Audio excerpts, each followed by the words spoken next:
Yes, welcome back, Paul. Yeah, so the scholarship component, and that was an amazing story of that young man that you spoke about. You scout him out at 13, and now he's able to give back to his community. I think that is marvelous, and hopefully, COVID doesn't stop him this year, December, from contributing to his community in Jamaica. That's so nice. Now, I know Yes. earlier you had sent me a video looking for a laptop for Yes. two youths or two of your candidates out of the Cavalier Club. And one of those candidates is Mario Henry, which is Yes. from Anata Bay, St. Mary. Yes. I just want you to share his story, hoping that the family doesn't feel any way, but it's a matter for others out there to hear what you're doing and the impact Okay. how you change lives.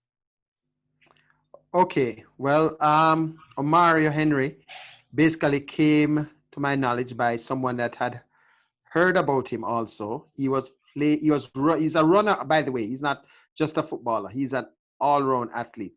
He is a top runner and he is also a footballer. What happened? We were taking a team to Cayman a couple of years ago, and somebody brought this kid in that when he told me about a kid that was going to be coming to training, I didn't know where the kid was going to be coming from, right? When I saw the kid, he didn't come late either. He was there before everybody else, and he went, and we were impressed with him. His technically he was very quiet, but he could really play. He was very fast, and that's after a while we found out that he was an athlete. He ran. So when he was picked to go on the team to Cayman, and what we try to do, it's of course it's an expensive venture. So we asked the parents to try to contribute something, right? Um, when we met his mom and so on, she said, "Boy, Omar is not going on any trip." And I said, "Boy, mommy, see what you can do because we're not asking for a lot of money. I think it was a contribution that would have helped with the food, that sort of thing, and so on." And she said, "Boy, Mr. Maxwell, we don't have it at all." And I said, "Okay, you know, we're going to try to do something to carry him with us." And he went on the trip, right? He went and everything went okay. When he came back now, um, we met, as I said, we met the mother and we had a little bit of knowledge that this youngster was looking to go into high school now. When we got him into Calabar High School, right? And that's where he's at now. He got in basically off of two sports, tracks and football, right? So basically, this youngster has his ability to run and play football has already gotten him to take an overseas trip, and it has gotten him into a high school. But one day, the mom, we were speaking when he was doing his orientation at school, and she mentioned that the help that she needed, well, she didn't ask for any help actually. It just came out in the conversation that she had some younger daughters, and they were very bright, and they needed the help also. So basically, after speaking, to some other friends, we basically looked, what we could do, and we assisted her read that.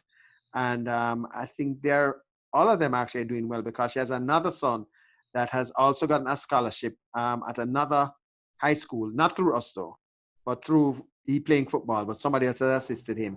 So basically, most of our kids have gotten some sort of help, but it all came out what we could do for through meeting Mario because he is really humble and he is really a trying kid. Because what I didn't even mention that when he came to training, right, he was taking the bus all the way from St. Mary into Kingston. It's not a short journey. And he made the effort. It's after a while when he normally came to us after and asked, to help him with some bus fare to go over. And we didn't know he was going all the way back to St. Mary. We never knew until sometime after when we were getting ready to look to take him there, and we realized that that's where he was living, you see. And then now when we saw everything. You know, it reached everybody that was involved, and we saw what we could do for him. But right now, in the time of COVID, he normally would have been boarding in Kingston with a family and going to school. But right now, the problem is now he especially he's all the way in St. Mary. The internet connection is not too bad, but he doesn't.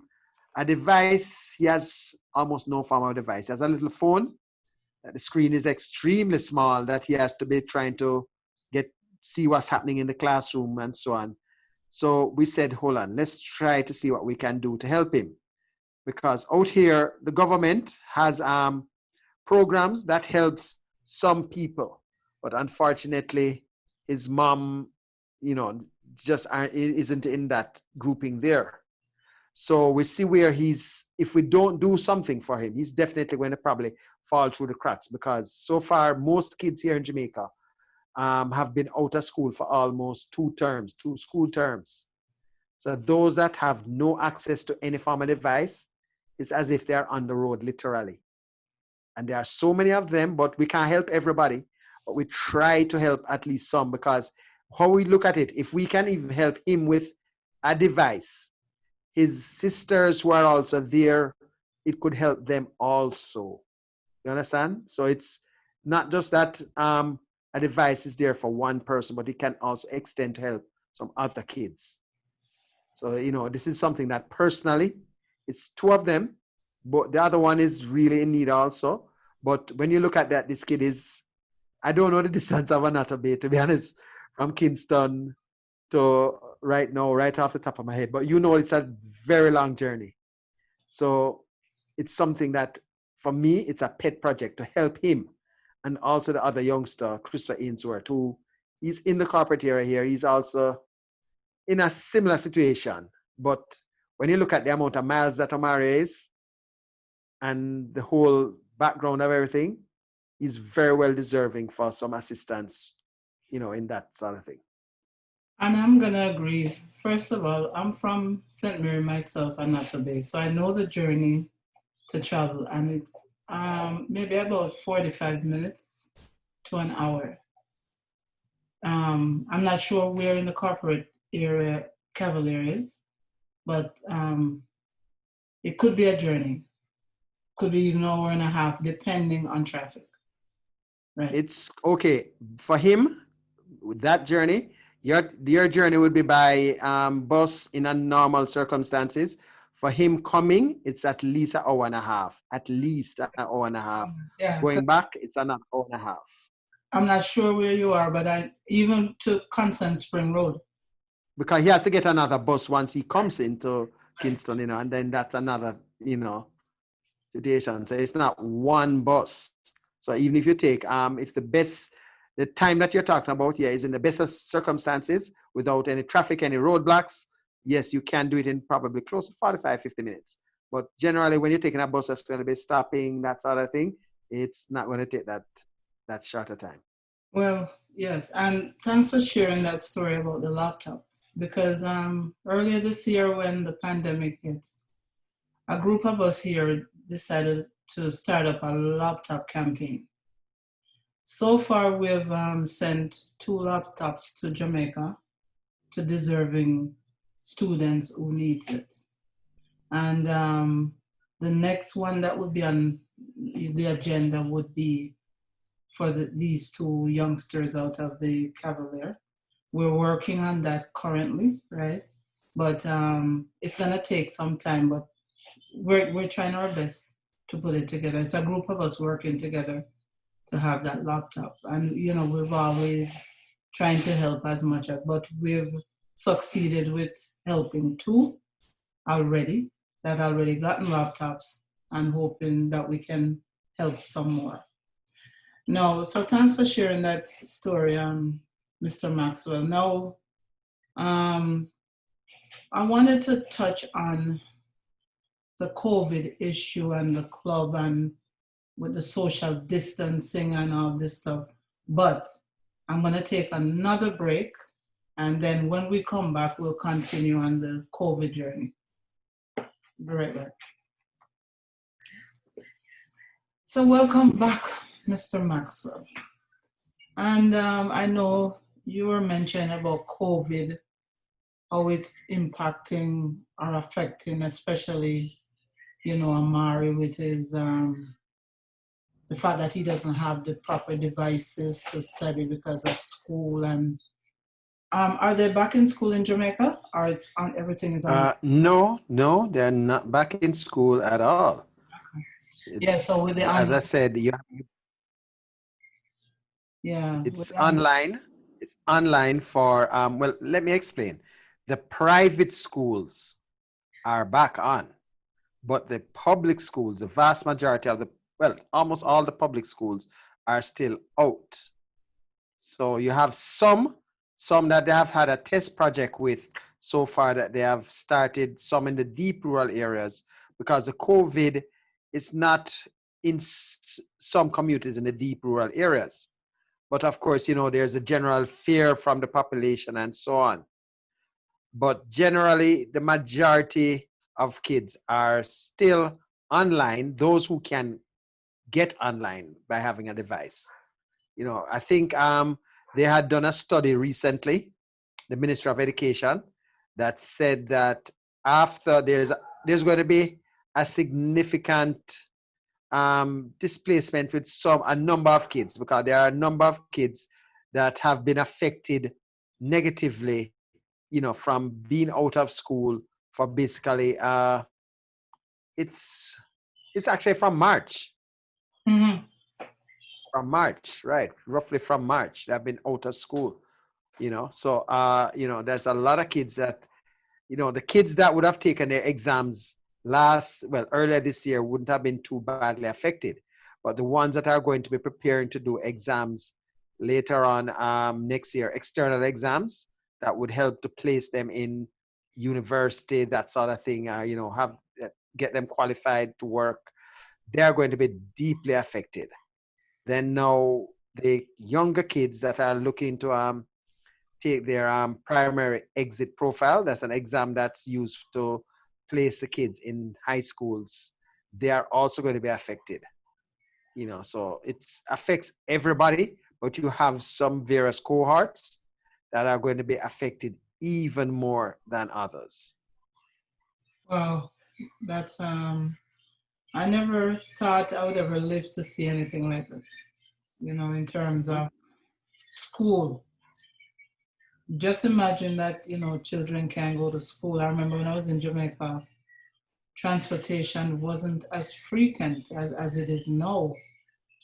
Well, we used to go to school, I came from Dover, right? And I used to go to school as a young kid in Windsor Castle, Portland, which it's a good Okay. little walk, but, exercise activity wise, it was good. But Mhm. these kids now maybe yearning to go to school and can't go because they don't have, Mhm. it's not a matter of that they can go, it's because of what's affecting them, right? Right, So, right. There's nowhere for them to go. right.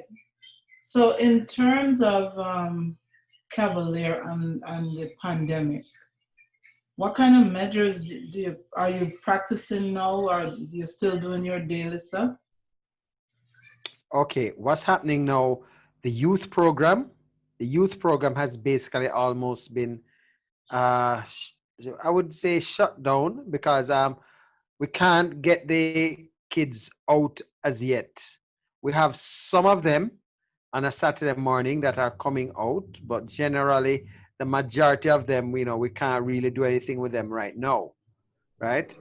But what we have done now is that the senior team, that's the adult team, right? We have integrated, well, this is something Cavalier came up in a world study by an institution in Sweden, right? We didn't ask for it, but they noted that we were one of the top clubs in this hemisphere of giving opportunities to young players under the age of 21, right? So basically what's happening now is that one of the youngsters, Omario, he would be one, but the other one, Christopher Ainsworth, he's actually in our senior program. That's so he's there training now with the senior team with the adults. He's not the only one. There are a couple other kids, and these are kids that are 14, 15. Whereas, but this is something we normally introduce them, but it's normally at 15. But some of them, we're doing it now because we don't want them to stay not having anything to do, and they are extremely talented, extremely talented. Because the youngster, Christopher Ainsworth, since he has come to Cavalier, we knew about him the same time we knew about Amari Henry. And let me tell you something. Between that period, this youngster has traveled to Spain, he has traveled to Mexico, he has been to the Caribbean twice, and all through football. Not all of them directly through Cavalier. Some of them is basically, it's